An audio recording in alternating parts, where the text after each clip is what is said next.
Assalamualaikum warahmatullahi wabarakatuh. Perkenalkan, nama saya Febias Hari dari kelas 1B Teknik Sipil. Di sini saya akan mempresentasikan materi tentang pemisahan campuran. Sebelum kita masuk ke materi, tentu saja kita harus tahu campuran itu apa. Campuran adalah gabungan beberapa zat dengan perbandingan tidak tetap tanpa melalui reaksi kimia. Dengan demikian, kita udah tahu nih tujuan pemisahan campuran itu apa. Nah, di sini tujuan pemisahan campuran adalah untuk memisahkan zat terlarut dari zat pelarutnya. Di sini saya akan membahas 7 metode pemisahan. Yang pertama, penyaringan atau filtrasi. Yang kedua, sublimasi. Yang ketiga, kristalisasi. Yang keempat, destilasi. Yang kelima, ekstraksi. Yang keenam, absorbsi, dan yang ketujuh, kromatografi. Sesuai metode yang kita bahas tadi, yang pertama adalah penyaringan atau filtrasi. Penyaringan atau filtrasi adalah metode pemisahan untuk memisahkan zat padat dari cairannya dengan menggunakan penyaring atau filtrasi. Akan menahan zat padat yang mempunyai ukuran yang lebih besar dari pori-pori penyaringan. Contoh paling sederhana proses filtrasi adalah saat membuat teh. Saringan digunakan untuk memisahkan daun teh dan air. Contoh lain proses filtrasi adalah saat membuat teh celup. Kantong teh celup menjadi filter antara teh seperti gambar di samping.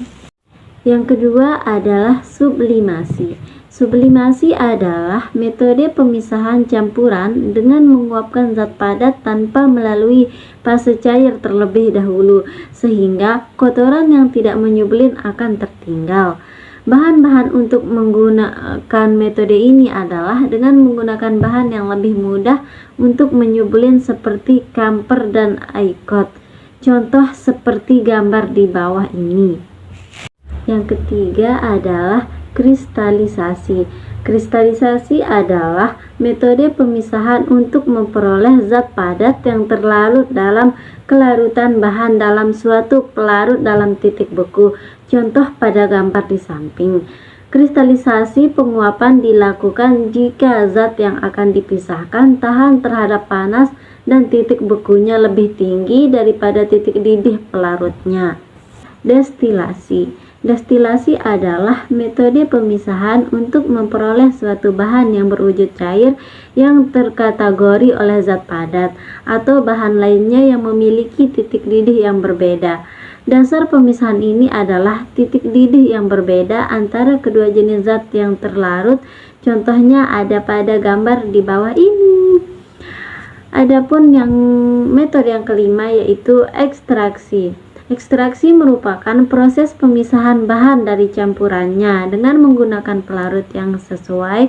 Proses ekstraksi dihentikan ketika tercapai keseimbangan antara konsentrasi senyawa dalam pelarut dengan konsentrasi dalam sel tanam. Setelah proses ekstraksi, pelarut dipisahkan dari sampel dengan penyaringan. Bisa lihat gambar di bawah ini.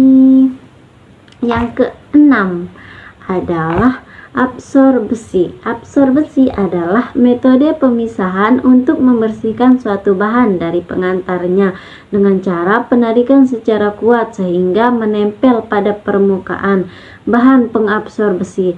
Cara ini bisa digunakan untuk memurnikan air dari kotoran renik atau mikroorganisme serta memutihkan gula yang berwarna coklat karena di dalamnya ada kotoran. Bisa dilihat pada contoh gambar. Kita lanjut ke 7 terakhir, yaitu kromatografi. Kromatografi merupakan cara pemisahan berdasarkan perbedaan kecepatan pelarut pada suatu lapisan zat. Untuk contohnya bisa dilihat pada gambar di bawah ini.